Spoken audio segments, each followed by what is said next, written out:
भाई सूत्र पे ही तो सब कुछ होता है। सूत्र तो ही एक माध्यम है। इसका मतलब है कि आप मुसलमानों को लेकर के और दलित ST/SC को लेकर के और EBC को लेकर के आप गंभीर नहीं है, चुनाव आयोग को लेकर गंभीर नहीं है आप। अब आप हमको बताइए, चुनाव आयोग धृतराष्ट्र तो हो ही गए हैं, सैकड़ों हो चुके हैं। वो ना वो सुप्रीम कोर्ट की सलाह मान रहे हैं, ना वो संविधान को मान रहे हैं। सुप्रीम कोर्ट ने उन्हें सलाह दी, साफ शब्दों में कहा कि तुम किसी भी कीमत पर आप ये तय नहीं कर सकते कौन इंडियन है कौन इंडियन नहीं है। आप कॉन्स्टिट्यूशन के तहत काम कीजिए।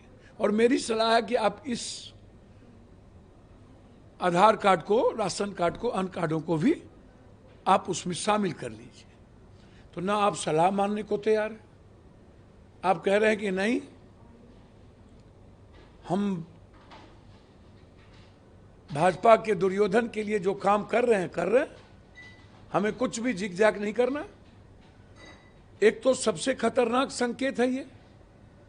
दूसरी बात, सुप्रीम कोर्ट ने उन्हें एक और सलाह दी थी कि आप ये बताइए कि ठीक है आप वर्किंग कीजिए कि ऐसी क्या जरूरत पड़ गई। 6 महीना पहले आपको म्यांमार, नेपाल या बांग्लादेश के बारे में ये जानकारी नहीं थी जब आप नए वोटर लिस्ट को तैयार कर रहे थे, और ना ही आप अरुण जेटली लॉ मिनिस्टर के उन मुद्दों को याद है कि आपको किस परिस्थिति में वोटर लिस्ट में किन के नाम को ऐड करना है और किन के नाम को बाहर करना है। आप वो भी ध्यान में आपको नहीं है। अब आप कह रहे हैं कि मैं जा रहा हूं, हमें पता चला। तो हम चुनाव आयोग से पूछना चाहेंगे, अभी तो आपने फॉर्म बांटना शुरू किया, अब फॉर्म कहीं से आया नहीं। और दूसरी बात, आप कह रहे हैं कि जिनके बारे में हमको शक हो रहा है उनके पास आधार कार्ड भी है, राशन कार्ड भी है, लेकिन वो गलत तरीके से है। तो हम चुनाव आयोग से पूछना चाहेंगे, आधार कार्ड और पैन कार्ड जो मर जाएगा उसका भी रहेगा। माननीय सर्वोच्च न्यायालय में विशेष मतदाता गहन पुनरीक्षण विचाराधीन है, उस पर विचारण हो रहा है।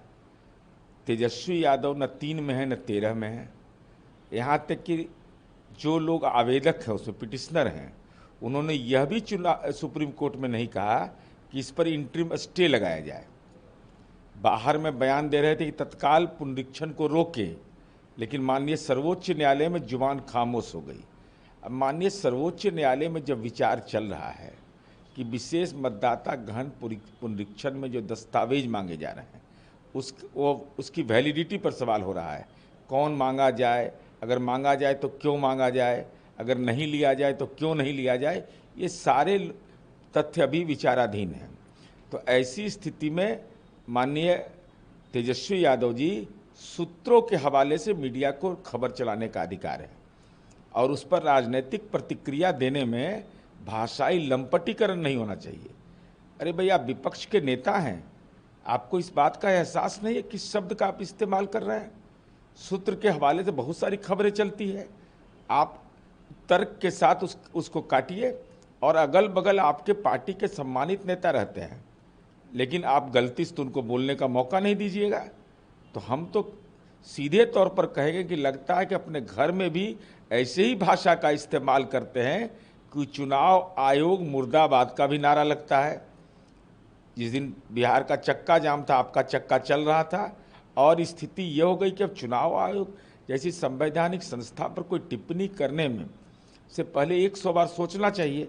साथ ही साथ इस ढंग की भाषा मत करिए इस्तेमाल, ये ज्ञान की धरती है, आपका ज्ञान कल कलंकित हुआ है। आज हसनपुर में आपका दौरा होने वाला है, क्या कुछ खास है, क्या कुछ तैयारियां की गई है? क्या तैयारी तो हसनपुर में आज सावन का पहला सोमवारी है, जैसा कि हमने कहा था, और मैं निकल गया दौरा में लोगों के बीच में, जनता का फरियाद सुनने, उनकी समस्या सुनने के लिए। तेज प्रताप यादव जी, इससे पहले आप महुआ गए थे और फिर वहां आपने कहा कि जनता चाहेगी तो यहाँ से चुनाव लड़ेंगे महुआ से लड़ेंगे हसनपुर से? कोई देखिए अभी फाइनल हम कुछ नहीं किए हैं, हाँ। कहाँ से लड़ना है क्या करना है, ठीक है, लेकिन जहाँ जहाँ अभी जनता पुकार रही है मैं वहाँ जा रहा हूँ। जनता के बुलावे पे हाँ। पहुंच रहे। तो सर एक सवाल जो मीडिया गैलरी में देखने मिला था, हाँ? महुआ में जिस तरीके का जनसैलाब देखने मिला था, हसनपुर में भी क्या वही प्यार की उम्मीद कर रहे हैं? तो हसनपुर हमारा क्षेत्र है, हम वहाँ से विधायक हैं, तो मैं वहाँ जा रहा हूँ। तेज प्रताप जी, एक आखिरी सवाल पूछ लेते हैं हम कि अभी आपने निर्णय लिया है कि आरजेडी के टिकट पे लड़ना है, निर्दलीय लड़ना है, अपनी पार्टी बनानी है, कहीं और शामिल होना है, कुछ ऐसा? नहीं, ऐसा कुछ मसला नहीं, कोई पार्टी वार्टी बनाने का मसला। अभी पार्टी नहीं बनाएंगे आप? किसी के तो आप निर्दलीय लड़ेंगे सर या आरजेडी के साथ? आरजेडी के टिकट पे लड़ेंगे, निर्दलीय लड़ेंगे, क्या सोचा है आपने? कुछ तो सोचा होगा सर। हम बता देंगे ना आपको। बॉस माइक लगा लें। मतलब कौन लैंग्वेज का इस्तेमाल कर रहा है गलत? सूत्र को मूत्र कह दिया। किसने कह दिया? तेजस्वी यादव ने। देखिए क्या है, नहीं हम तो पूरा बयान को हम देखे नहीं है, ठीक है, तो इसलिए इस पे कहना हम कुछ नहीं उचित नहीं समझते हैं। तेज प्रताप यादव जी, आप हसनपुर निकल रहे हैं, आपका विधानसभा क्षेत्र है, चुनाव भी नजदीक है, जनता आपको बुला रही, तो आपको लगता है कि और भी बाकी विधानसभा जाना चाहिए आपको? जहाँ जहाँ बुलाएगी वहाँ जाएंगे। आप हमको बुलाइएगा, हम आपके घर आ जाएंगे। अच्छा, तो अभी कितने जगह से बुलावा आ चुका है? कौन है सूत्र? ये वही सूत्र हैं जो इस्लामाबाद, कराची, लाहौर जो कब्जा करवा रहे थे। ये सूत्र को हम लोग जो समझते हैं। शॉकिंग है कि वो इस तरह के भाषा का प्रयोग कर रहे हैं। इनका कहने का मतलब ये है कि उस समय हम लोग 3-3, 4-4 लाख वोट से चुनाव हारे, तो क्या विदेशियों ने नरेंद्र मोदी जी को वोट दिया? ऐसे शब्द का प्रयोग करते हैं जो जिसको मतलब आदमी बाइट में भी वापस नहीं बोल सकता है। और सिर्फ आप ही नहीं, आपके तमाम नेतागण भी हम लोग देख रहे हैं बिहार बंद के बाद जैसे एक बौखलाहट सा हो गया है राजद के नेताओं में। कौन है सूत्र? ये वही सूत्र हैं जो इस्लामाबाद, कराची, लाहौर जो कब्जा करवा रहे थे। ये सूत्र को हम लोग जो समझते हैं। और इस तरह की अगर कोई बात है भी तो आखिरी बार यूपी की सरकार में 2003 में SIR हुआ था। उसके बाद से अब तक जो है इतने साल हो गए और इन सालों में कई चुनाव हम लोगों ने देखा। नरेंद्र मोदी जी का 14 का भी चुनाव देखा, 19 का भी देखा और 24 का भी देखा।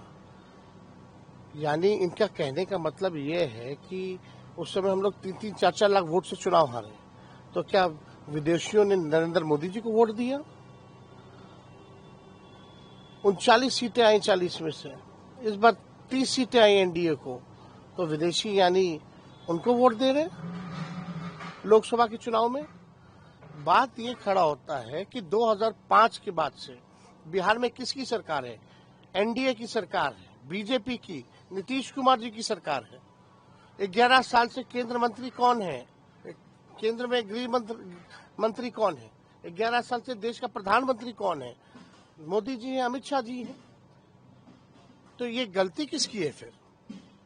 यानी गलती तो इन्हीं एनडीए वालों की है। अगर किसी को अगर मिला भी है नागरिकता या वोटर लिस्ट में अगर नाम भी अगर जुड़ा है, तो ये इनकी सरकार रिस्पॉन्सिबल है, नीतीश कुमार और मोदी जी रिस्पॉन्सिबल है, क्योंकि 20 साल से बिहार में सरकार इनकी है, 11 साल से केंद्र में इनकी सरकार है। और ये जितने चुनाव जीत करके ये लोग गए, सरकार बनाए, तो यानी सब फर्जी है। यानी ये कहना क्या चाह रहे हैं? नेपाल की जहां तक बात है, आप जानते हैं बिहार का रोटी और बेटी का संबंध रहा है। बिहार पुलिस में, बिहार मिलिट्री पुलिस में गोरखा लोग हैं, नेपाली लोग हैं, आर्मी में नेपाली लोग हैं, भारतीय सेना में नेपाली लोग हैं। वहां जाकर के नेपाल में आप प्रचार करते आइए बहाली हो रहा है, आइए हमारे सेना में जुड़िए। ये देखिए, असल में सुप्रीम कोर्ट ने जब से मामले को संज्ञान में लिया है और जब से इलेक्शन कमीशन को सलाह दी है, तब से इनके हाथ पैर फूले हुए हैं। क्यों नहीं मिस्टर ज्ञानेश कुमार जो है आगे आकर के सारी बातों को रखते हैं? अभी कहेंगे कि फलना अभी ग्राउंड बनाने की बात की जा रही है, फिर बोलेंगे इनके पास कुछ कहने के लिए है नहीं सुप्रीम कोर्ट में कि फर्जी वोटर्स है। शॉकिंग है कि वो इस तरह के भाषा का प्रयोग कर रहे हैं। हमेशा जो आप राजनीति में जब आ जाते हैं तो इतना तो हमसे ज़्यादा लंबे समय से है, तो इतनी तो जानकारी उनको होनी ही चाहिए कि राजनीति में किस भाषा का उपयोग करना चाहिए। और जो भी हमारे तमाम बड़े बुजुर्ग हैं या हमसे उम्र में बड़े हैं या हमारे युवा साथी हैं, वो सारा हम लोग का बात सुनते हैं। हम लोग जनप्रतिनिधि हैं, हम लोग बिहार को रिप्रेजेंट करते हैं, हम लोग बिहार के बारे में बात करते हैं, बिहार के बच्चे हैं। और जिस चाणक्य की धरती है उसमें आप जिसको लोग बिहार की अस्मिता को हम लोग जब बरकरार रखने का बात करते हैं, तब आप ऐसे शब्द का प्रयोग करते हैं जो जिसको मतलब आदमी बाइट में भी वापस नहीं बोल सकता है। और सिर्फ आप ही नहीं, आपके तमाम नेतागण भी हम लोग देख रहे हैं बिहार बंद के बाद जैसे एक बौखलाहट सा हो गया है राजद के नेताओं में। जिस तरह से उन्होंने अपने कार्यकर्ता को, वो पप्पू यादव जी हों, वो कन्हैया कुमार जी हों, जिस तरह से उनको ट्रीट किया गया है, इंडी गठबंधन के जितने भी कार्यकर्ता हैं, जिस तरह से विधायक के सामने अपशब्द का प्रयोग किया जा रहा है मंच पर से, जिस तरह से आज तेजस्वी यादव जी ने खुद कहा है, अरे बहुत मर्यादा के तहत आप बहुत सारे ऐसे शब्द हैं हिंदी भाषा में जिसको आप यूज़ कर सकते हैं, कड़ी आलोचना कर सकते हैं, आप उसके खिलाफ आप आवाज़ उठा सकते हैं, इतने सारे शब्द हैं। लेकिन तब भी आप ये ऐसे शब्दों को यूज़ करते हैं जो हम लोग सब के लिए अपमानजनक है। आप सब ने हर बिहार युवा नेता का आज सर शर्म से झुका दिया है।